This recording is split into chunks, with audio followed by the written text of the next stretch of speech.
ওহো, ইলিশ মাছ। এই ইলিশ মাছটা আমি দমদম থেকে গোড়াবাজার থেকে নিয়ে এলাম।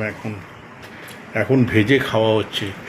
আজকে ওখানে আবার মিটিং ছিল ফ্ল্যাটের, তৈরি তো কিরকম দুর্দান্ত, কত তেল বেরিয়েছে।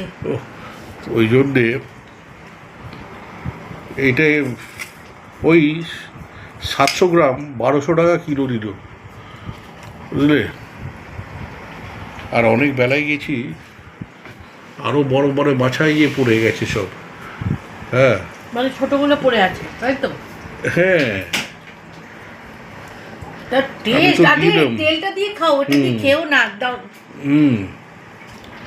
তো এই যে আমি আগে তো বাইরে বৃষ্টি পড়ছে, আর এখানে ইলিশ মাছের তেল দিয়ে দিয়ে ভাত, জাস্ট ব্যাপক।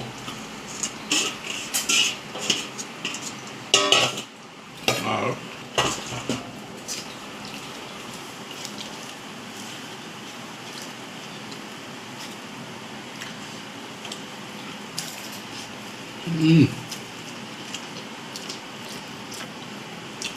বলবো এই ঝালটা আছে না, একটু গ্রেভিটা হোক।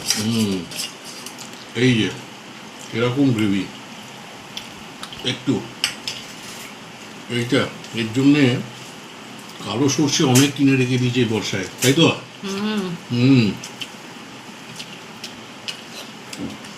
এইটার জন্য।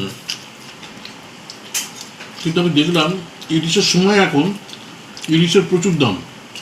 আমি যখন অফ সিজনে এই 600 গ্রাম নিয়ে আসতাম 700-800 টাকা কিলো, কতবার নিয়ে এসছি আমি। এখন সিজন, আমি বুঝতে পারছি না এটা কিসের জন্যে। এখন দাম বেশি, তোরও টেস্ট থাকতো।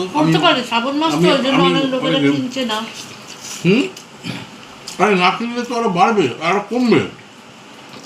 মাছের দাম কমে যায় শ্রাবণ মাসে, যেহেতু 1 মাস ওদের খায় না।